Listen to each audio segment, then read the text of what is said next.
অনেকদিন আগের কথা। একটি গ্রামে সজয় নামে একটি ছেলে বাস করত। সে একটি ব্যবসা করত। সজয় তার বাবার সাথে থাকতো। সজয় প্রতিদিন সকালে তার বাবার জন্য রান্না করে কাজ করতে চলে যায়।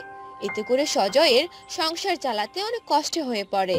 একদিন সজয়ের বাবা সজয়কে বলে, সজয়, তোর সাথে কিছু কথা আছে, তাড়াতাড়ি শুনে যা।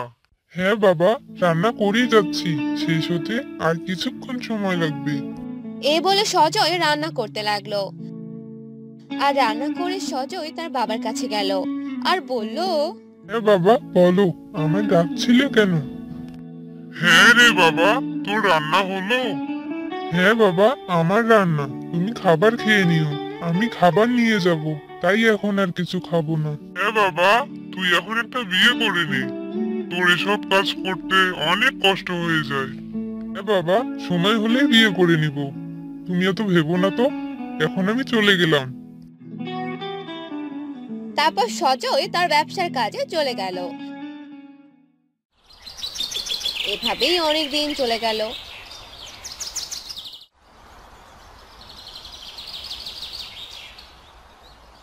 একদিন হঠাৎ করে সজয়ের ব্যবসার অনেক লস হয়ে যায়, যার কারণে ব্যবসা বন্ধ করে দিতে হলো।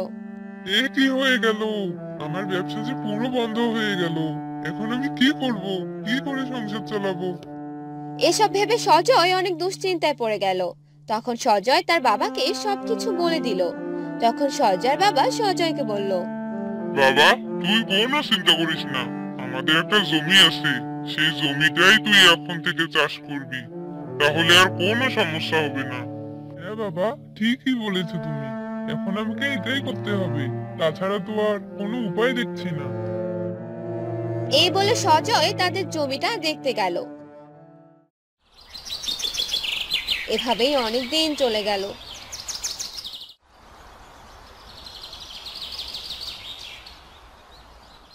সজয় নিজের জমিতে কাজ করার পাশাপাশি অন্যের জমিতেও কাজ করত। এভাবেই তাদের দিন ভালোভাবেই যেতে লাগলো।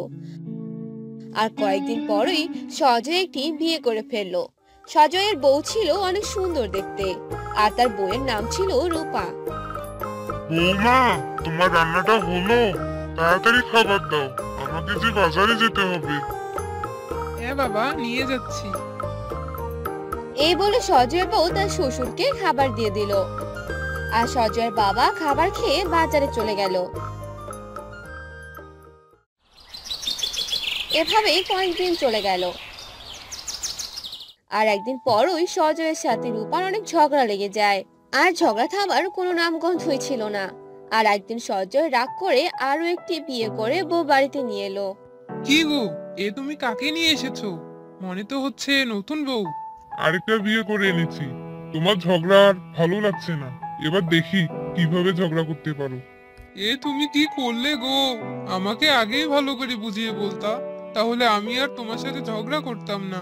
কিন্তু তুমি তো ঘরে সতী নিয়ে এলে। তা তো নিয়ে আসবেই, আমি তো তোর থেকে অনেক সুন্দর দেখতে, তাই তো আমাকে বিয়ে করে এনেছে। তোর থেকে আমি বেশি সুন্দর, তাই প্রথমেই আমাকে বিয়ে করেছে। প্রথমেই যদি আমাকে দেখতো তাহলে আমাকেই বিয়ে করে আনতো।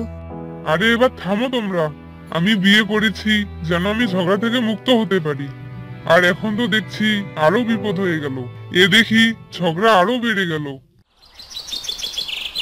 এভাবেই অনেক দিন চলে গেল।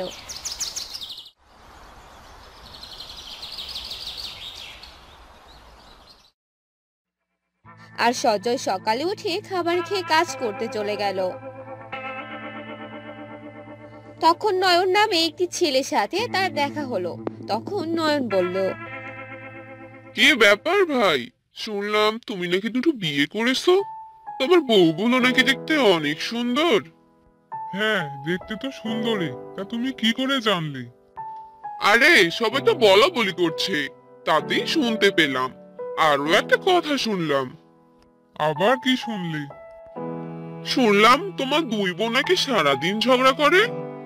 আরে রাগ করে আরেকটা বিয়ে করে এনেছিলাম, এখন তো দেখছি আরো বড় বিপদ, সারাদিনে ঝগড়া লাগে, কি যে করি বলতো। কি নিয়ে তো ঝগড়া লাগে বলতো? আরে দুজনেই দেখতে অনেক সুন্দর, এই সৌন্দর্য নিয়েই তাদের মাঝে ঝগড়া লাগে। সুন্দরী মেয়েকে বিয়ে করে বড় বিপদে পড়লাম। তাই তো বলি, এত ঝগড়া লাগে কিসের জন্য? যাক বাবা, বাঁচা গেল। আমার বউ বেশি সুন্দর না, তাই কারোর সাথে ঝগড়াও করে না। তুমি ঠিক কাজ করেছো ভাই, আমারই হয়েছে যত জ্বালা। এখন কি করব আমি? যাই হোক, এবার আমি কাজে যাই, তুমি থাকো ভাই। এই বলে সজয় কাজ করার জন্য গেল। আর সজয়ের কাজ করতে করতে সন্ধ্যা হয়ে গেল। আর সজয় বাড়িতে চলে গেল আর দেখলো আমি কোনো কাজ করতে পারবো না, আমার কোনো কাজ নেই। আমি সারাদিন শুয়ে বসে থাকবো, আর তুই সব কাজ করবি। আর সব কাজ করানোর জন্যই তোকে বিয়ে করে এনেছি, বুঝলি? আমি তোর থেকে অনেক সুন্দর দেখতে, কাজ করলে আমার ত্বক কালো হয়ে যাবে। তুই আমার চেয়ে খারাপ দেখতে, তাই তুই সব কাজ করবি। এসব বলে তারা দুই বউ ঝগড়া করতে লাগলো। আর সজয় বাড়িতে এসে সব কিছু দেখতে পেল আর বলল, এবার কি চুপ করবে তোমরা? তোমাদের নিয়ে আর পারি না। এখন তাড়াতাড়ি রান্না করো আর খেতে দাও, কারো কোনো কথা শুনতে যাচ্ছি না। সজয়ের মুখে এসব কথা শুনে সে দুই বউ রান্না করতে শুরু করলো। এ কি, তোমরা দুজনেই রান্না করে এনেছো কেন? আমি কি দুজনেরই রান্না করা খাবার খাবো নাকি? তুমি শুধু আমার রান্না করা খাবার খাবে, আমি তোমার পছন্দ করা খাবার রান্না করেছি। না না, তুমি আমার রান্না করা খাবার খাবে। আমিও তোমার পছন্দ মতো খাবার রান্না করেছি, তুমি এগুলাই খাবে। এসব বলে তারা দুজনে ঝগড়া করতে লাগলো। তখন সজয় বলল, তোমরা কি থামবে এবার? এখন তোমাদের জ্বালায় আমি ভাতটাও খেতে পারবো না। আচ্ছা ঠিক আছে, তুমি দুজনের খাবারটাই খাও। তারপর সজয় দুজনের খাবার একটু একটু করে খেতে লাগলো। আর খাওয়ার পর সজয় ঘুমিয়ে পড়লো। পরদিন সকালবেলা আমি কাল সকালে আমার জমির জন্য অনেকগুলো বীজ নিয়ে আসবো। আর এগুলো বীজ নেওয়ার জন্য শহরে যেতে হবে, ফিরতে অনেক দেরি হয়ে যাবে। আচ্ছা ঠিক আছে, তাড়াতাড়ি চলে এসো। তারপর সজয় বাড়ি থেকে বের হয়ে গেল। আর রাস্তায় তার গ্রামের মোড়লের সাথে দেখা হয়ে গেল। আর মোড়ল সজয়কে বলল, কি ব্যাপার সজয়, তোমার বউগুলো দেখতে নাকি অনেক সুন্দর? তা তুমি একজন চাষি হয়ে এত সুন্দর বউ কোথায় পেলে? হ্যাঁ মোড়ল মশাই, আমার কপাল অনেক ভালো। আর আমিও চাই আমার মতো আপনারও হোক, আরো দুইটি বউ হোক, আর তারা দেখতে অনেক সুন্দর হোক। আরে না রে সজয়, আমার আর বউর কোনো দরকার নেই, যা আছে ওটাই হয়ে যাবে। তা তুমি কোথায় যাচ্ছ এখন? আমি একটু শহরে যাব, কিছু বীজ কিনে নিয়ে আসবো। আচ্ছা ঠিক আছে, তবে যাও। এই বলে সজয় সেখান থেকে চলে গেল। আর শহর থেকে বীজ নিয়ে বাড়িতে চলে এলো। আর দেখলো তার দুই বউ আবার ঝগড়া করছে। এসব দেখে সজয় তার বাড়িতে ঢুকলো না আর বলল, সুন্দরী মেয়ে বিয়ে করে এখন তো আমারই বাড়িতে ঢোকা বন্ধ হয়ে গেল। আমার মতো যেন আর কারো এমন না হয়। আমার আর সুন্দরী বিয়ের দরকার নেই, আমি একাই ভালো।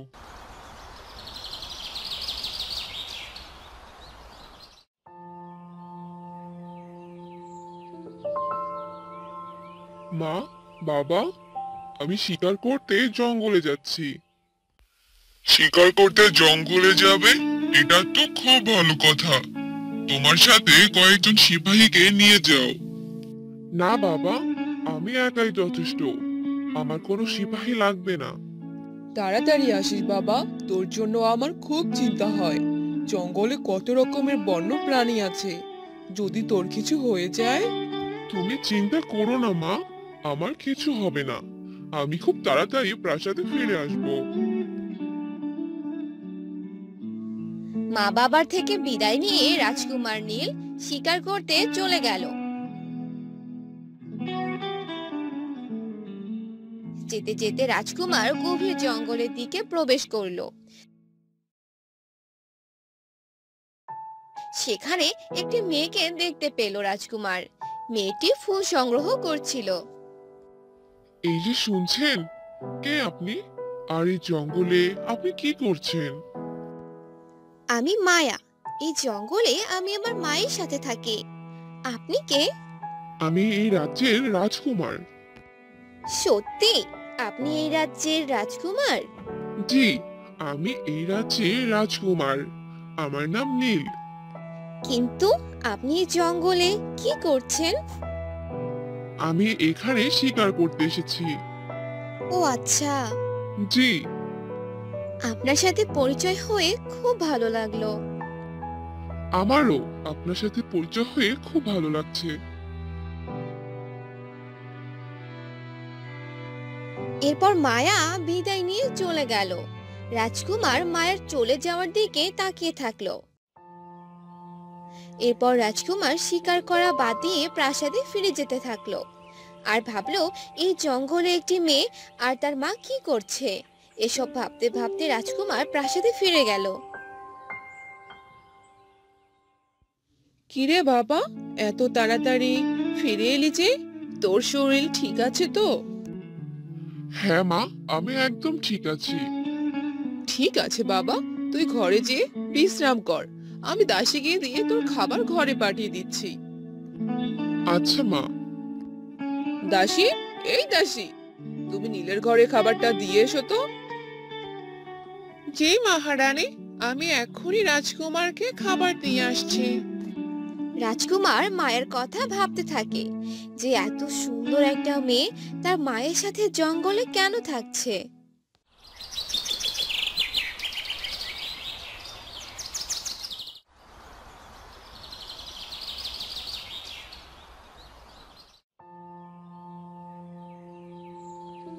পরের দিন সকালবেলা রাজকুমার আবার সেই জঙ্গলে গেল মায়ার খোঁজে। এ কি, আপনি এসেছেন?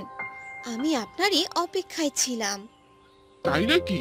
সত্যি তুমি আমার অপেক্ষায় ছিলে?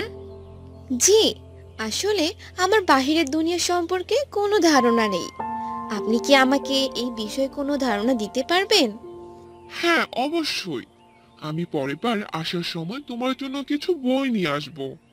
ধন্যবাদ আপনাকে। আচ্ছা, আজকে আমি আসি, মায়ের ফেরার সময় হয়ে গিয়েছে।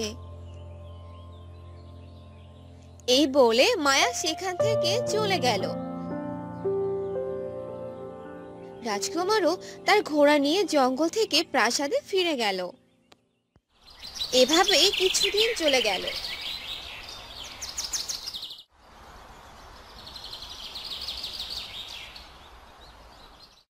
রাজকুমারের মায়াকে ভালো লাগতে শুরু করলো। এরপর রাজকুমার তার মনের কথা বলার জন্য জঙ্গলে গেল। মায়া সেখানে আগে থেকে রাজকুমারের জন্য অপেক্ষা করছিল। মায়া, তোমাকে আমার কিছু বলার আছে। জি রাজকুমার, বলুন। আসলে তোমাকে আমার খুব ভালো লাগে। আমি তোমাকে বিয়ে করতে চাই। আমারও আপনাকে ভীষণ ভালো লাগে, কিন্তু আমি আমার মায়ের অনুমতি না নিয়ে আপনাকে বিয়ে করতে পারবো না। ঠিক আছে, চলো আমরা তোমার মায়ের অনুমতি নেই। এরপর তারা মায়ের অনুমতি নিতে মায়াদের বাসায় গেল। মায়ের মা ছিল এক দুষ্টু তান্ত্রিক। তিনি মায়াকে ছোট থেকে বড় করেছেন তার স্বার্থের জন্য। তিনি মায়াকে তার নিজের শক্তির জন্য বলি দিতে চায়। মায়া ও রাজকুমার তাদের বাড়িতে পৌঁছালো। আমি এই রাজ্যের রাজকুমার। আমার মায়াকে অনেক ভালো লাগে। আমি মায়াকে বিয়ে করতে চাই। না, এ কি করে হয়? আমি মায়াকে এখন বিয়ে দিতে পারবো না। কিন্তু কেন? আমি মায়াকে বিয়ে করে অনেক সুখে রাখবো। তা না হয় বুঝলাম, কিন্তু আমার একটি শর্ত আছে। কি শর্ত? এই জঙ্গলের গহীনে একটি মায়াবী বনফুল আছে। ওই বনফুলটি এনে দিতে হবে আমাকে, তাহলেই আমি মায়ের সাথে তোমার বিয়ে দিব। ঠিক আছে, আমি এনে দেব সেই মায়াবী বনফুল। এরপর রাজকুমার বেরিয়ে পড়ল সেই মায়াবী বনফুলের উদ্দেশ্যে। যেতে যেতে ভাবলো, কোথায় পাবো আমি এই মায়াবী বনফুল?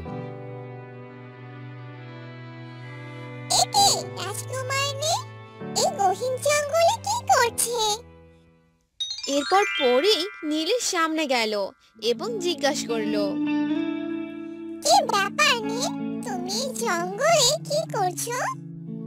আসলে আমি এখানে মায়াবী বনফুল নিতে এসেছি। কি, তুমি মায়াবী বনফুল নিতে এসেছো? এই ফুল তো শুধু এক দুষ্ট তান্ত্রিকই নিতে পারে। আমরা পরিরাজ্যের সব পরীরা তাকে খুঁজছি। এরপর পরী রাজকুমারকে একটি নকল বনফুল দিয়ে বলে, এটি নকল মায়াবী বনফুল। এই ফুল যখন ওই দুষ্ট তান্ত্রিক হাতে নেবে, তখন আমার জাদুই ফুল তান্ত্রিককে পেঁচিয়ে ধরবে, আর আমরা পরীরা তাকে ধরতে পারবো। রাজকুমার পরীর কাছ থেকে ফুলটি নিয়ে মায়াদের বাড়িতে চলে গেল।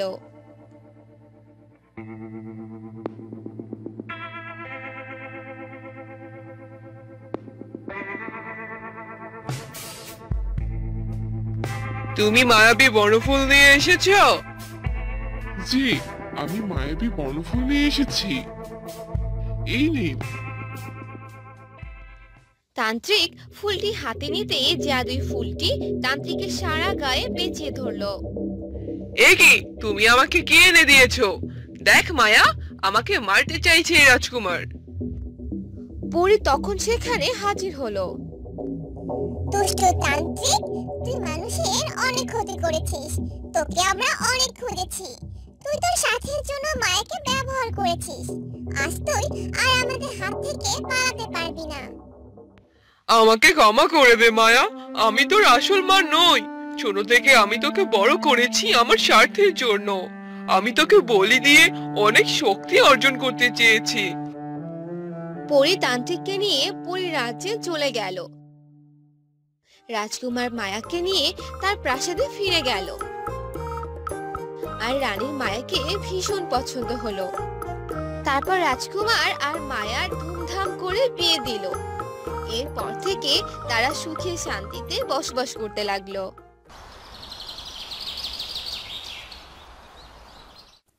শোন, আজ তো স্কুল ছুটি, চল না ওই বনটায় ঘুরতে যাই। আমার যে খুব আম খেতে ইচ্ছে করছে। ওই জঙ্গলে যেতে আমার খুব ভয় করে, কিন্তু তুই যখন বলছিস তাহলে চল। এরপর তারা চার বন্ধু মিলে হাঁটতে থাকে। আর হাঁটতে হাঁটতে কিছুক্ষণ পর জঙ্গলে এসে পৌঁছায়।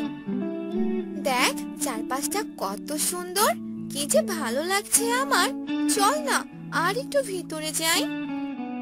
এই না, এখানে একটু বসে আড্ডা দিয়ে চলে যাব।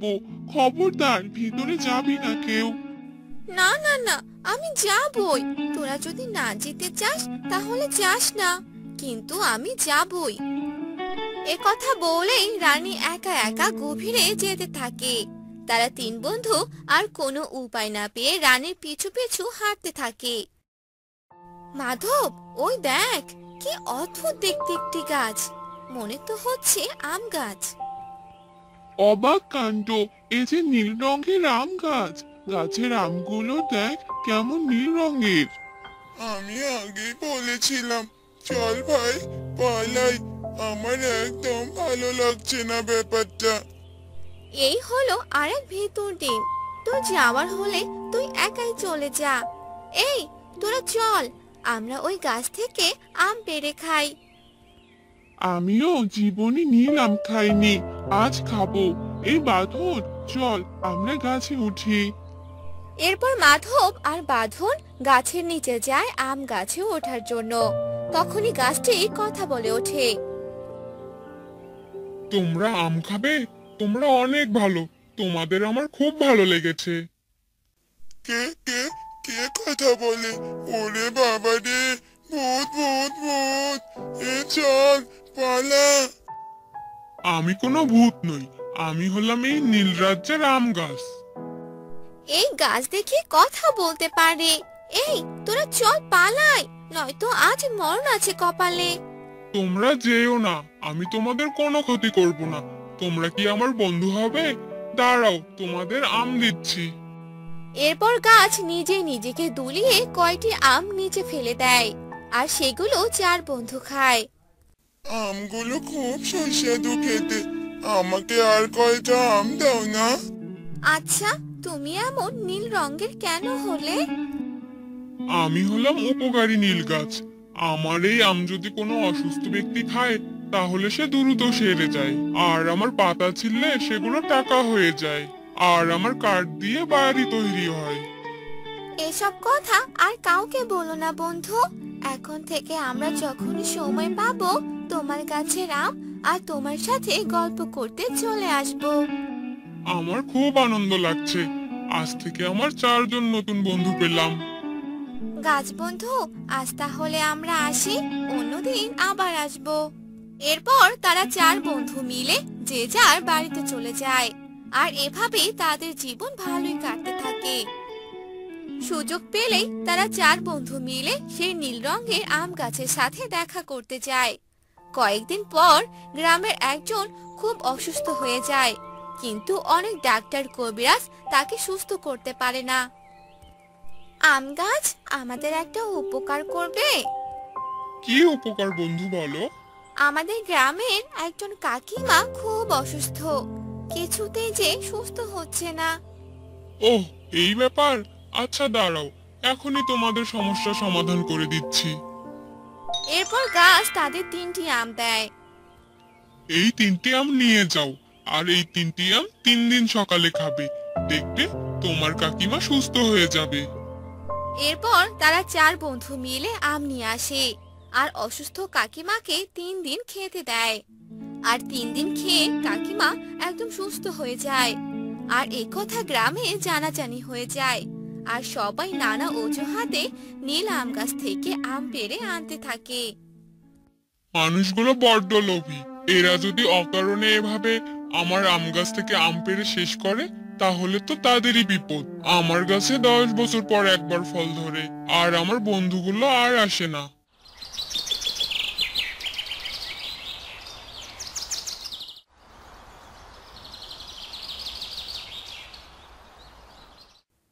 পরীক্ষার চাপে একদম মনে ছিল না। চল সবাই আমরা গাছ বন্ধুর কাছে যাই। এ কি অবস্থা গাছ বন্ধু? তোমার একই অবস্থা। গাছে যে শুধু কয়েকটি আম, আর তোমার রং কেমন যেন হয়ে গেছে। তোমরা এসেছো বন্ধু? সবাই যে আমার সাথে অন্যায় করেছে। মানুষ বড্ড লোভী বন্ধু। ওরা যদি জানতো তোমার পাতা দিয়ে টাকা আর কাঠ দিয়ে বাড়ি হয়, তাহলে আর আমরা এখানে এসে তোমাকে দেখতে পেতাম না। তারা যখন এসব কথা বলছিল, তখনই আড়াল থেকে এক কাঠুরিয়া সব কথা শুনে নেয়। এ আমি কি শুনলাম? আমার কপাল যে খুলে গেল। কালকেই আমি এই গাছ কেটে নিয়ে যাব।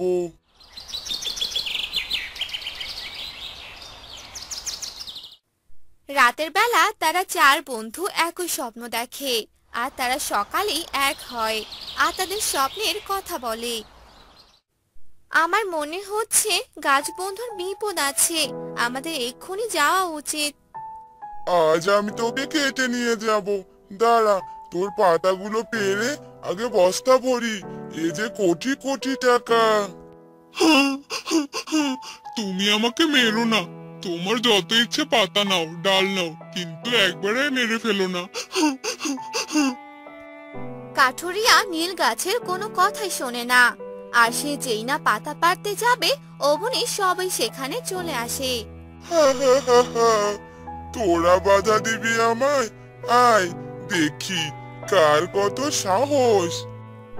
কাঠুরিয়ার সাথে তারা সুখ দিতে পারবে না, সেটা আগে জানতো। তাই তো তারা বোতলে করে মৌমাছি নিয়ে এসেছে আর কাঠুরিয়ার কাছে গিয়ে সব ছেড়ে দিয়েছে। কাঠুরিয়া মৌমাছির কামড়ের ভয়ে সেখান থেকে প্রাণ নিয়ে ফিরে যায়। তোমাদের অনেক ধন্যবাদ বন্ধু। তোমরা আজ আমার জীবন বাঁচালে।